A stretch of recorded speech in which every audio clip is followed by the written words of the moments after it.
Assalamualaikum dan salam sejahtera. Saya Dr. Eni Rahaiza binti Muhammad Ramli, pakar psikiatri kanak-kanak dan remaja Hospital Taiping. Jadi hari ini saya ingin mengambil kesempatan untuk bercakap sedikit mengenai pencegahan bunuh diri. Untuk makluman tuan-tuan dan puan-puan, 10 hari bulan September setiap tahun adalah Hari Pencegahan Bunuh Diri Sedunia, dan bulan September kita sambut sebagai bulan pencegahan bunuh diri. Dan untuk makluman, tahun ini temanya adalah bertindak segera harapan terbina. Maksudnya kalau kita dapat kesan tanda-tanda bunuh diri awal, kita boleh berbuat sesuatu. Jadi sebagai pakar psikiatri kanak-kanak dan remaja, saya ingin menyentuh insiden bunuh diri di kalangan kanak-kanak. Bila saya sebut kanak-kanak tu, saya ingin cerita lebih mengenai yang berumur kurang dari 12 tahun. Mungkin kebanyakan dari kita beranggapan masa zaman kanak-kanak ni zaman gembira, patutnya tak ada stres. Kenapa sampai nak bunuh diri atau cuba untuk bunuh diri? Tapi sebenarnya ada berlaku kejadian bunuh diri di kalangan kanak-kanak yang umur kurang dari 12 tahun. Ya, mungkin jarang kalau ikut statistik di Amerika Syarikat, antara umur 10 hingga 14 tahun, 1 dalam 100,000 yang bunuh diri. Kita tak ada statistik di Malaysia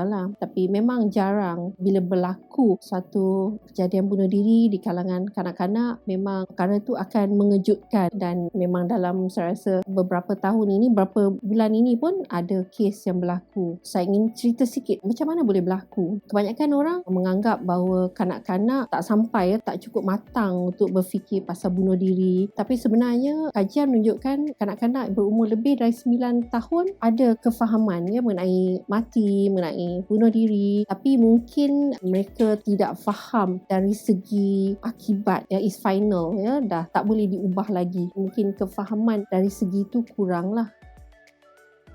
Apakah punca-punca bunuh diri di kalangan kanak-kanak? Alhamdulillah sakit saya tak pernah lagi bunuh diri. Tapi memang yang datang dengan ingatan-ingatan untuk mencederakan diri, untuk bunuh diri, ada. Antara sebab-sebab utama adalah masalah keluarga, masalah dengan keluarga mungkin di rumah, atau masalah dengan rakan-rakan. Mungkin kes-kes di mana kanak-kanak itu dibuli, atau penderaan yang berlaku sama ada di rumah atau mungkin dengan ahli keluarga yang jauh atau orang lain. Selain dari itu, tekanan akademik dan mungkin kehilangan atau kematian ahli keluarga yang dekat pun boleh mencetuskan perasaan sedih atau murung dan mungkin menjurus kepada cubaan membunuh diri.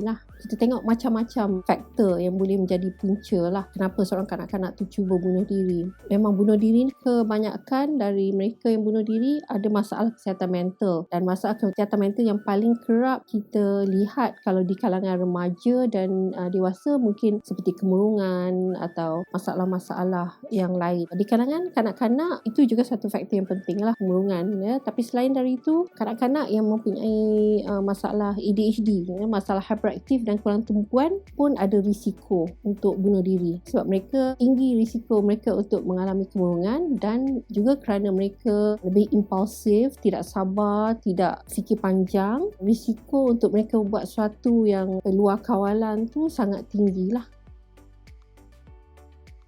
Apakah tanda-tanda amaran yang seorang kanak-kanak tu mungkin akan cuba bunuh diri? Antara tanda-tandanya sebab saya sebut tadi, salah satu masalah yang mungkin ada adalah kemurungan. Kalau kanak-kanak yang lebih besar mungkin akan boleh bercerita yang dia rasa sedih, dia rasa murung. Tapi kanak-kanak yang kecil, dia tak boleh nak bercakap mengenai perasaan dia, tak faham yang dia rasa murung atau sedih. Dia akan kata dia rasa tak seronok, dia tak gembira, dan kita harus peka perubahan dari segi tingkah laku. Mungkin ada masalah dari segi tidur, dari segi selera makan, sama ada tidur kurang atau tidur berlebihan, atau lebih atau kurang makan. Dan juga selain dari itu, kita nampak kanak-kanak tu berubah dari segi hilang minat terhadap benda yang disuka. Selalu disuka main. Mungkin kalau masa sebelum pandemik ni, dia akan pergi taman permainan, jumpa kawan-kawan, sembang. Jadi kita nampak ada perbezaan dari segi tu. Dia hilang minat tu, dia kurang untuk bergaul, mungkin dia menyendiri. Dan dari segi sekolah pun mungkin dia tak nak pergi sekolah, dia lebih suka tinggal di rumah, mungkin dia rasa lebih selamat. Selain dari itu, setengah kanak-kanak akan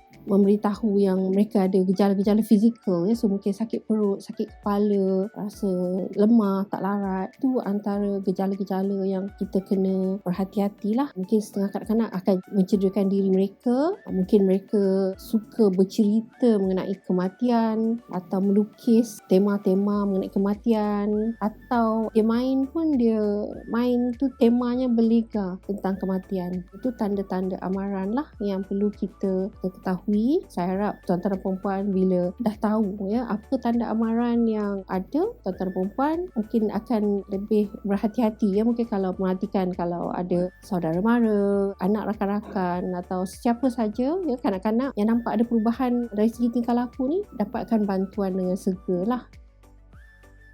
Apa yang boleh orang dewasa, ibu bapa atau guru-guru atau orang dewasa buat untuk bantu kanak-kanak ni? Kita boleh memberi sokongan dari segi sokongan sosial, memberi sokongan emosi, memberi kata-kata harapan, memberi sokongan kepada mereka dan juga bawa mereka untuk dapatkan bantuan ke klinik yang terdekat supaya kita boleh bantu. Masalah ini boleh dirawat, boleh diubati. Kalau kita cepat dapatkan bantuan, kita harap kita dapat membantulah kanak-kanak tu dan kita boleh mengelakkan dari tragedi berlaku. Saya rasa itu saja sedikit sebanyak yang saya ingin ceritakan hari ini mengenai bunuh diri di kalangan kanak-kanak. Jadi saya harap perkongsian saya ni dapat beri manfaat kepada tuan-tuan dan perempuan.